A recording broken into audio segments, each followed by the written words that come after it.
O ministro do Supremo, André Mendonça, convocou para hoje uma nova reunião para discutir o andamento das investigações do caso Master, que apura possíveis irregularidades na venda do banco ao BRB.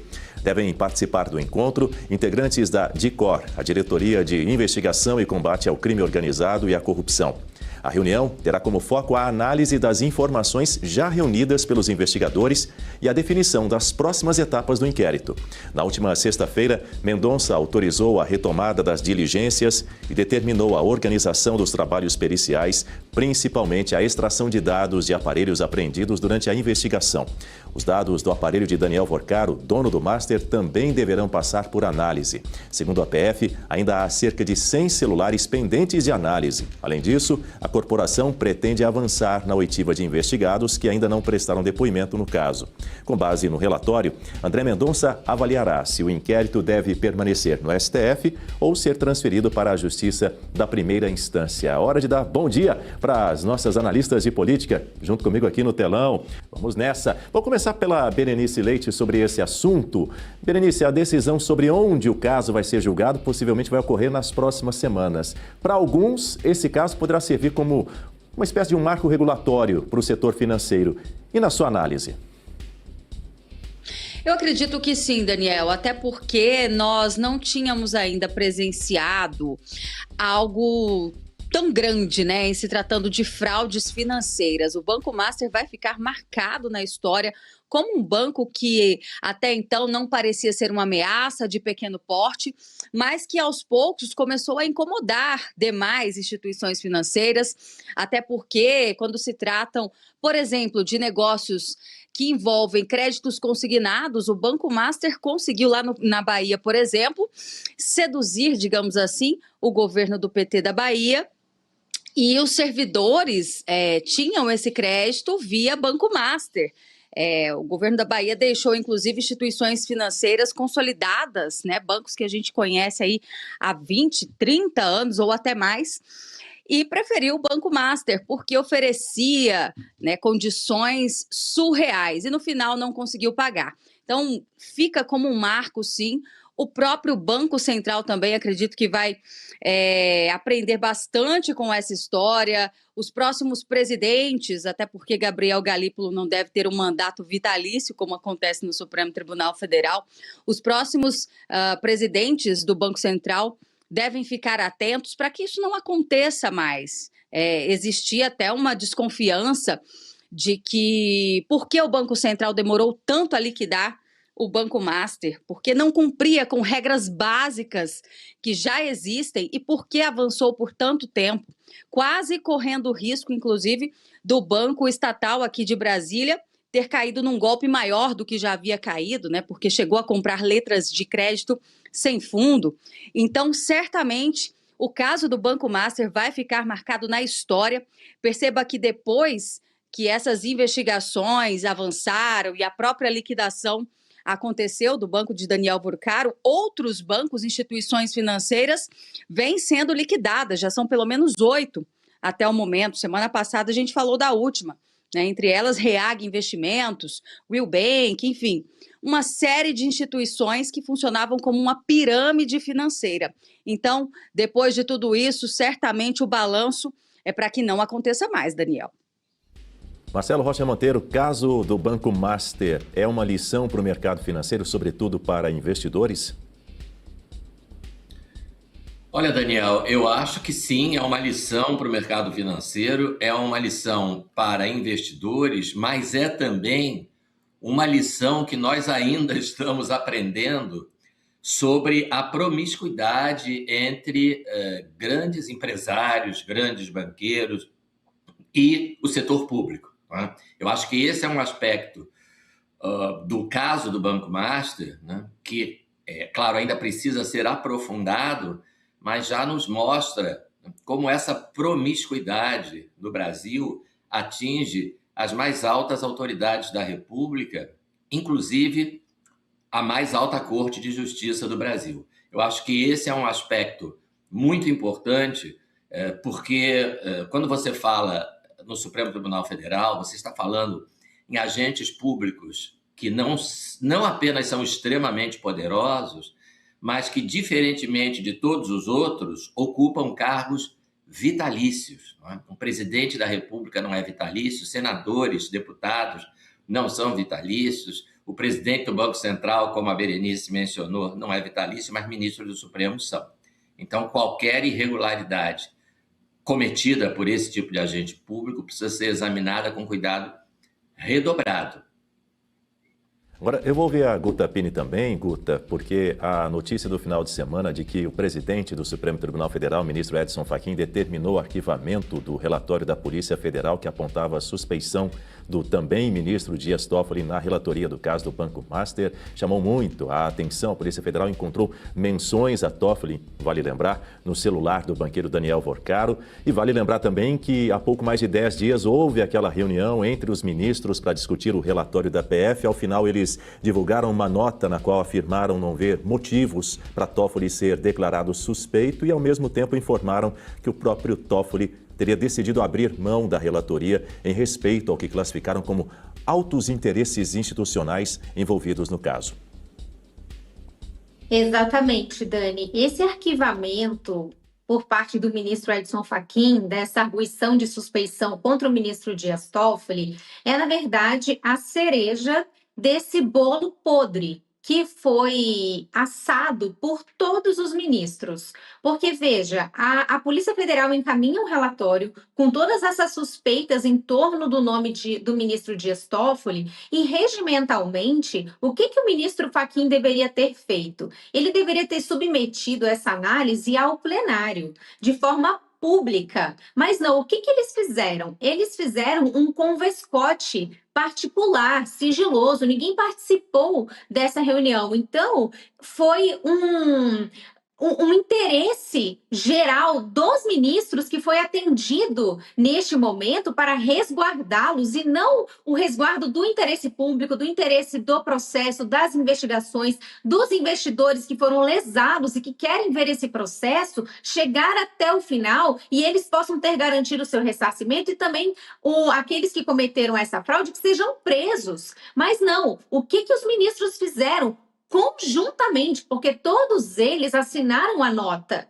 Tá tudo bem, estamos ao lado do ministro Dias Toffoli e ele simplesmente vai sair dessa relatoria por vontade própria e não porque ele é suspeito. Isso não existe. Um ministro, um juiz não abandona um processo porque ele quer. Precisa ser motivado esse afastamento. E a motivação está na lei. São causas de impedimento ou suspeição e não por interesses institucionais. Isso não existe. Mas então, na medida em que esses ministros se reuniram para tratar desse assunto de forma sigilosa e veio à tona essa nota de que estava tudo bem, então naturalmente esse pedido já seria arquivado em algum momento e esse arquivamento veio aí então repercutido no final de semana. Agora são duas coisas.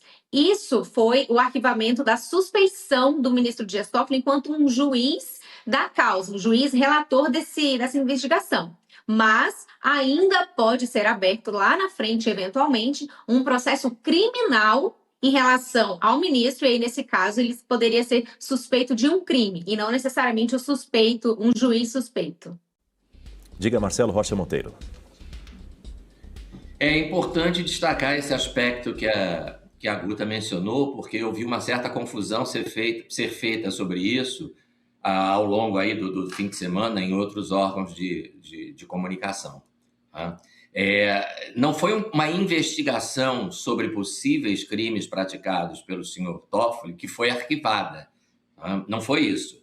O que foi arquivado foi essa arguição de suspeição. Absurdamente, tá? Não foi reconhecida a suspeição. Deveria, obviamente, ter sido reconhecida, mas não foi, e por isso o senhor Toffoli continua a integrar o colegiado que vai, eventualmente, julgar esse processo, vai julgar o senhor Vorcaro por essa acusação de crimes contra o sistema financeiro. Tá? Isso aqui é um procedimento criminal, é a apuração de crimes cometidos por um indivíduo ou por vários. Tá?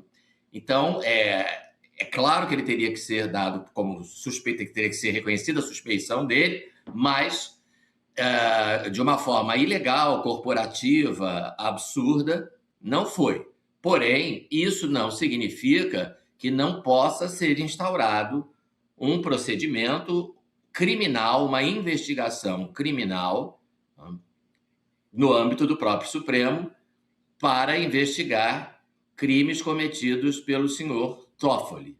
E aí é claro que nesse procedimento, em que ele vai constar como investigado, aí é óbvio que ele não vai poder atuar como juiz, né? Porque senão nós teríamos a figura do sujeito que é, ao mesmo tempo, juiz e réu. Ainda não chegamos nesse ponto do manicômio jurídico em que o Supremo transformou o Brasil. Ainda não chegamos, né? Mas nunca se sabe. E do Supremo a gente vai para o Planalto com a Berenice Leite, com a repercussão desse caso do Banco Master, depois que levantamentos recentes voltaram a colocar a corrupção no topo das preocupações do brasileiro. Ao lado da segurança pública, integrantes do governo Lula têm reavaliado a estratégia de comunicação adotada com relação ao caso Master. Na avaliação, Berenice, de auxiliares do presidente, as investigações, mesmo que encampadas por órgãos do governo, como a Polícia Federal, alimentaram na população a percepção de que a corrupção é um problema da gestão petista. Inclusive, o entorno de Lula, seus ministros, deverão se afastar, se distanciar do caso. O receio é de que o governo se envolva em uma eventual disputa entre o STF e a Polícia Federal. Seria isso? Pois é, Daniel, e vamos lembrar que na semana passada o diretor-geral da Polícia Federal estava viajando com Lula pela Ásia, né, juntos. Eu até brinquei na semana passada e disse que o Andrei Rodrigues estava matando a saudade da época que viajava para todos os lados aqui no Brasil, porque ele era o coordenador da equipe de segurança do petista. No entanto, sim, existe essa avaliação mesmo de que o Planalto se distancia um pouco do Poder Judiciário. Afinal, nós estamos falando de uma parceria que tem funcionado muito bem, que tirou o presidente Lula, inclusive, da cadeia, né? Alçou ele novamente a candidatura em 2022 à presidência, né? Acabou com qualquer tipo de existência de ficha limpa, que nesse país eu acho que não existe, né? A questão da ficha limpa sempre tem uma brecha na lei para que esses corruptos voltem ao poder, voltem a disputar as eleições. E o que o governo Lula avalia nesse momento? O judiciário está passando por uma crise institucional, essa questão do Toffoli, por exemplo, desgastou bastante. E foi justamente este poder judiciário, esta corte, que condenou centenas de pessoas injustamente, inclusive o ex-presidente Jair Bolsonaro. Foi essa corte que tirou do páreo, digamos assim, a disputa entre Jair Bolsonaro e Lula, agora em 2026. Então, como é que o executivo pode ficar do lado de uma corte que validou e que manteve o governo do PT agora, que exalta, olha, o candidato de vocês também, Jair Bolsonaro, também é um presidiário. E agora, nesse momento em que, independente de direita ou esquerda, as pessoas estão vendo, né, que tipo de corte é essa que passa pano para um homem como Daniel Worcaro, né? Um juiz que está mais do que claro que é suspeito, que tem resort, onde funciona um cassino ilegal. Então, os juízes, falando no popular, nesse momento, os juízes da Suprema Corte estão sem moral, Daniel. E, claro, o executivo é da personalidade do PT soltar a mão daqueles que já não servem mais, pelo menos nesse momento. Eles não querem manter essa imagem vinculada ao Supremo no momento em que eles estão se ruindo. Inclusive, nunca se falou tanto em pedido de impeachment ali no Senado Federal. Até o consórcio da velha mídia já está defendendo isso. Então, nesse momento, o governo Lula avalia com cautela se fica do lado do judiciário, porque não convém. E é assim que eles fazem. Quer complementar, Guta? O Lula tentou surfar nessa onda do Banco Master, falando que agora eles iriam chegar nos grandes criminosos, nos magnatas, mas ele não conseguiu, tanto que as pesquisas que foram feitas de lá para cá dão conta da desaprovação do seu governo, Flávio Bolsonaro se consolidando e a corrupção entrando aí no páreo, junto com a segurança pública, como as grandes preocupações do brasileiro. E o presidente Lula, ele não consegue se afastar desse escândalo do Banco Master, porque ele está completamente envolvido nessa teia, no seguinte sentido: ele recebeu Daniel Borcaio no Palácio do Planalto, com a articulação ali de Guido Mantega. Também tem outros nomes do seu governo envolvidos em toda essa trama, pelo menos o que tem sido revelado até agora. Por exemplo, o ministro Lewandowski, que foi consultor do Banco Master. Ele que foi ministro da Justiça depois, o seu escritório continuou atuando. Tantos nomes do PT envolvidos aí em tudo isso, o Jacques Wagner, né, o líder do PT no Senado, também fazendo articulações, pelo que saiu na mídia, ele que fez a indicação do Ricardo Lewandowski. Então, o presidente Lula, neste momento, ele tenta se afastar desse escândalo do Banco Master, justamente por conta desses nomes todos que apareceram. Estamos em ano eleitoral. Ele não conseguiu surfar nessa onda, pelo contrário, a onda o derrubou e agora ele está atrás de uma prancha.